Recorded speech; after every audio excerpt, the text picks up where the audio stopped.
ঈমান আনার পর ইসলামের সবচেয়ে গুরুত্বপূর্ণ ইবাদত হল নামাজ। যদিও অপ্রাপ্তবয়স্ক ছেলে মেয়েদের উপর নামাজ ফরজ নয়, তবু ছোটবেলা থেকেই তাদের নামাজে উৎসাহিত করা এবং নামাজের নিয়ম শেখানো অভিভাবকের কর্তব্য। কুরআনে বারবার আল্লাহ তাআলা নামাজ প্রতিষ্ঠার আদেশ দিয়েছেন। তিনি বলেন, নির্ধারিত সময়ে নামাজ আদায় করা মুমিনের অবশ্য কর্তব্য। সূরা নিসার 103। এই আয়াত থেকেই বোঝা যায় নামাজ কোনো ঐচ্ছিক বিষয় নয়, এটি একজন বিশ্বাসীর জীবনের অপরিহার্য অংশ। তবে ইসলামের নামাজ বালেগ বা প্রাপ্তবয়স্ক মুসলমানের উপর ফরজ, অর্থাৎ ছোট ছেলে মেয়েদের উপর নামাজ ফরজ নয়।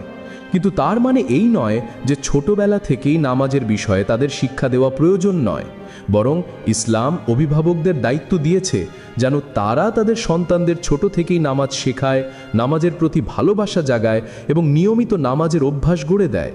কারণ ছোটবেলা হলো শেখার সময়। যে শিশু ছোটবেলায় নামাজের পরিবেশে বেড়ে ওঠে, বড় হয়ে তার মধ্যে নামাজের প্রতি ভালোবাসা ও দায়িত্ববোধ তৈরি হয়। অন্যদিকে যদি ছোটবেলা থেকে নামাজের শিক্ষা না দেওয়া হয়, তবে বড় হয়ে অনেক সময় তারা নামাজের প্রতি উদাসীন হয়ে পড়ে। তখন নামাজকে গুরুত্ব না দিয়ে হেলাফেলা করে, যা তাদের আখিরাতের জন্য ভয়াবহ হতে পারে। ইসলামে এক ওয়াক্ত নামাজও ইচ্ছাকৃতভাবে বাদ দেওয়ার অনুমতি নেই। তাই অভিভাবকদের উচিত সন্তানদের অল্প বয়স থেকেই নামাজের পরিবেশ তৈরি করে দেওয়া। রাসূলুল্লাহ সাল্লাল্লাহু আলাইহি ওয়াসাল্লাম শিশুদের নামাজ শেখানোর বিষয়ে বিশেষ দিক নির্দেশনা দিয়েছেন। এক হাদিসে এসেছে, মুয়াজ বিন আবদুল্লাহ রাহমাহুল্লাহর সূত্রে বর্ণিত, রাসূলুল্লাহ বলেছেন, যখন শিশুরা তাদের ডান ও বাম দিক চিনতে সক্ষম হবে, তখন তাদের নামাজের নির্দেশ দেবে। আবু দাউদ 497। এই হাদিসের ব্যাখ্যায় আলেমরা বলেন, সাধারণত 7 বছর বয়সে শিশুরা ডান বাম পার্থক্য বুঝতে পারে। তাই 7 বছর বয়সই হল নামাজ শেখানো শুরু করার আদর্শ সময়। এই বয়সে শিশুদেরকে নামাজের নিয়ম, অজু করার পদ্ধতি, সূরা শেখানো এবং নামাজের গুরুত্ব বোঝানো উচিত। তবে এর আগেই চাপ প্রয়োগ করা ঠিক নয়, কারণ শিশুর মন তখনও শেখার জন্য পুরোপুরি প্রস্তুত থাকে না।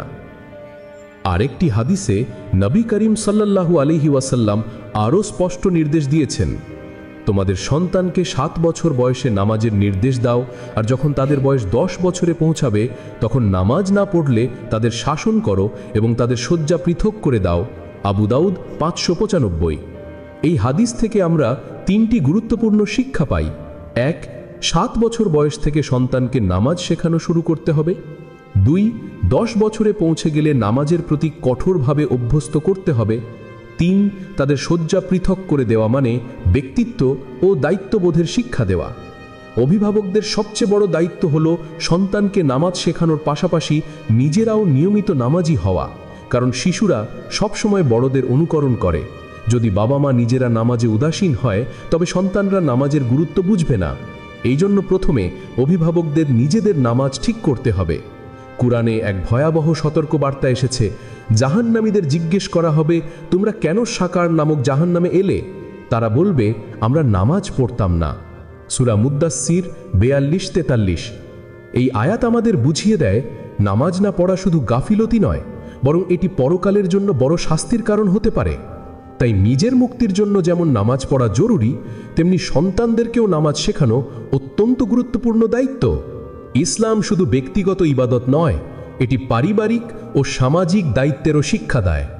নবীজির নির্দেশ অনুযায়ী যে অভিভাবক তার সন্তানকে ইবাদতে উৎসাহিত করে এবং সহায়তা করে, সে নিজেও এর জন্য আল্লাহর কাছ থেকে সওয়াব পায়।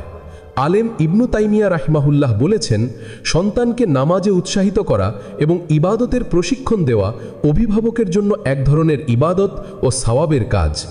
অতএব একজন মুসলমান অভিভাবকের উচিত নিজের ঘরে নামাজের পরিবেশ তৈরি করা, সন্তানদেরকে প্রতিদিন নামাজে অংশগ্রহণে উৎসাহিত করা, মসজিদে নিয়ে যাওয়া, নামাজ পড়ার সময় সুন্দরভাবে বোঝানো যে এটি আল্লাহর আদেশ। এভাবে ধীরে ধীরে শিশুর মনে নামাজের ভালোবাসা জন্ম নেবে এবং সে বড় হয়ে নামাজকে জীবনের অবিচ্ছেদ্য অংশ মনে করবে। শেষ কথা হলো, নামাজ শুধু ফরজ আদায় নয়, এটি চরিত্র গঠন, সময়ানুবর্তিতা ও আত্মিক প্রশান্তির মাধ্যম।